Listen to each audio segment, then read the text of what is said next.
So a couple days ago, I made a fight breaking down the Claressa Shields and Abigail Montes fight. What I said was I thought that Abigail Montes needed to use grappling at times against the fence, a lot of clinch work against the fence. I told her that she needed to do a lot of kicks, throw a lot of kicks to gauge distance and make the fight long, so that Claressa Shields can't just come forward and throw with reckless abandonment, because every time she gets kicked, she has to reset. Every time she gets kicked, she has to reset. So she followed my game plan. She did exactly what I told her to do. She kept the fight long with kicks, and then every time Claressa would close that distance, she would clinch, hold her up against the fence, wear on her, lean on her, and just make her not, her most comfortable area is not the grappling department. You want to make the opponent as uncomfortable. Oh, sorry guys. You want to make your opponent as uncomfortable as possible when you're fighting them in the octagon. She's only had one fight against a opponent that wasn't exactly elite. So you want to put the fight on her immediately and let her know she's in a fight and that she's in an MMA fight and not a boxing match. She's used to fighting in boxing. And she followed the game plan perfectly. She dominated the whole fight. I believe she dominated the whole fight. The only moments Claressa Shield had was that right hand that she hit her when she was pressuring her. But the reason why that right hand even landed was because Abigail was being careless. She wasn't clinching. She wasn't moving. She wasn't throwing kicks. She wasn't being active and holding her hands up and making sure she's safe at all times. There's mistakes. People make mistakes. Nobody's a perfect fighter. She dominated the fight. I feel like if she really pushed more, she probably could have got her out of there in the second round. But Claressa Shields is actually a very, very tough opponent. But she has a big mouth. She has a very big mouth. And I'm happy that she got humbled tonight, because she talks a lot of shit. She's very braggadocious. And when you're like that, you have to win. You can't lose the fight. You cannot lose if you talk that much shit. No way. You can't. You have to back up those words, because if you keep talking shit and you don't back up the words, nobody's going to believe you anymore. Because people will say, oh, this guy, crazy guy, just talking all the time, say he want to beat up this guy, but he's not about that life. So, Claressa, you gotta get it by the you gotta get it by the blood. You gotta get it, man. You just gotta get it. You gotta fight more. You gotta be more active in the gym. Put your gi on, tie your gi properly, and put it on, and get to the mat every fucking day. Go do jiu-jitsu. If this is what she really wants, it's obvious what she needs to do. Put that Olympic drive that you have into wrestling. Put that Olympic drive that you have into jiu-jitsu. But she can't. She doesn't want to do this because she loves the sport. She has different motivations. Remember, the reason she's fighting in MMA to begin with is for the money and the notoriety. She saw Amanda Nunes was talking shit and she thought, okay, let me do what she does. But then she realized, oh, okay, this is a little bit harder than I thought. I can go back to boxing. So it's funny how Abigail Montes made her quit and just run over to boxing. She sent her over to another sport, back to her sport. She sent her back to her sport. She sent her packing. Like, when you go to a foreign land and you get run out of that territory, just like the New York niggas got run out of the territory in East Baltimore in The Wire. When you come to a new territory, you have to establish dominance.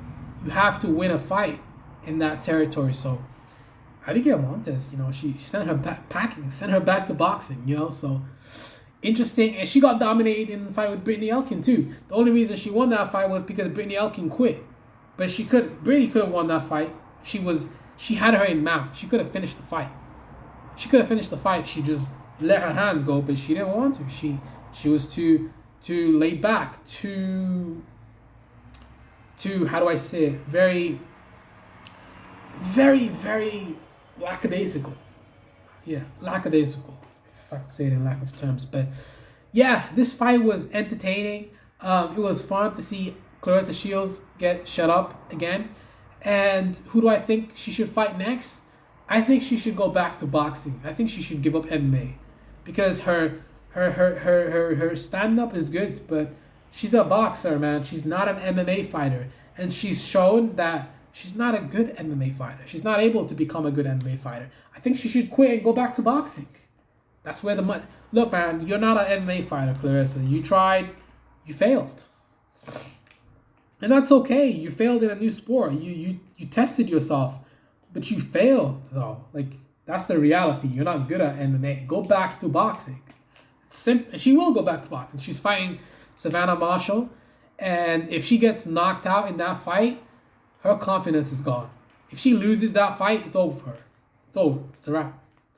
I could see that Claressa Shields doesn't have that mental. She doesn't have that mental strength that you need to have to be a fighter. I mean, she's a very good fighter, but the fact that she's never lost before, and the fact that we saw how she reacted to the loss here. We saw how she reacted to this loss. She reacted like a petulant child. Give more praise to your opponent and change your bio, because she still has her bio as undefeated in MMA. You're not undefeated, Claressa. You lost.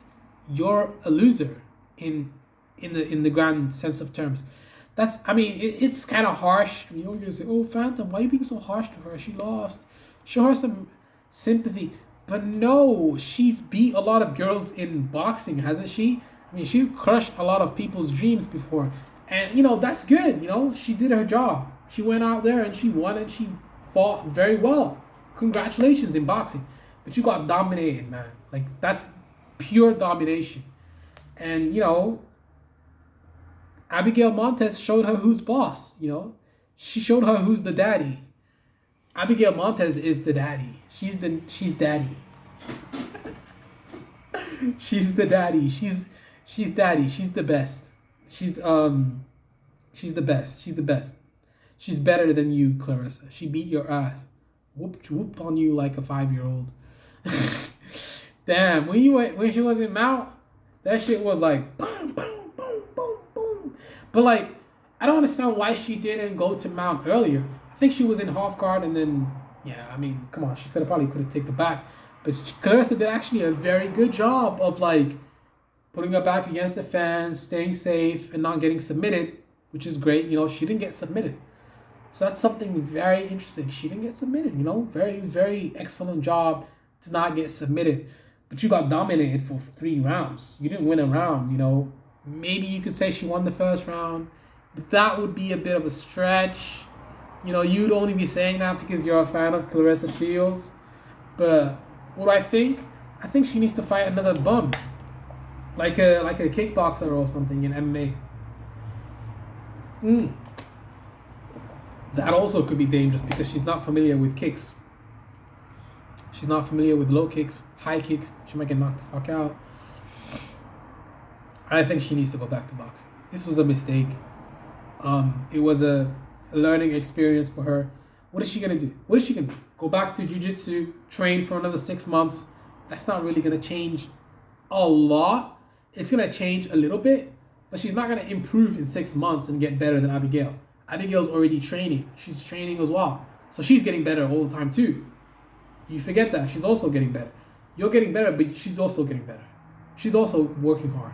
And then you're working hard and getting better. Maybe the Olympic mentality will help her close that gap, but she hasn't closed the gap. She's been training for a year in MMA. She still hasn't closed that gap. So she needs more time. That's obvious. That's evident in the fight, as evident in her loss. But to be honest, it's not really that much of a big deal. She lost. It's a big deal in a way. Your pride got hurt. You lost for the first time. I guess it is a big deal in her opinion. But in my opinion, it's not a big deal. If I'm Claressa, I'm going back there and I'm fighting in MMA again. I'm not going to quit. Why would I quit MMA just because I lost the fight? But, she doesn't have the heart to stay in MMA. And that's okay, And then if she loses in boxing, what then? Are you going to quit boxing too? Losses don't mean you quit. Losses mean you come back and you try to get better and you try to beat that motherfucker. You don't just quit. Well, what's the point of that? Like, every time you face adversity, you quit. What the fuck is the point? So you lost the fight, you quit. That doesn't make no sense. Why would you quit after you lose a fight? If anything, that's going to motivate you even more to come back and train harder to win that fight. I mean, if you're a real fighter.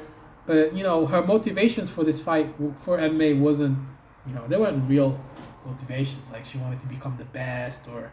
No, she did it because she wasn't getting paid in boxing. She did it for money, as evident in her performances.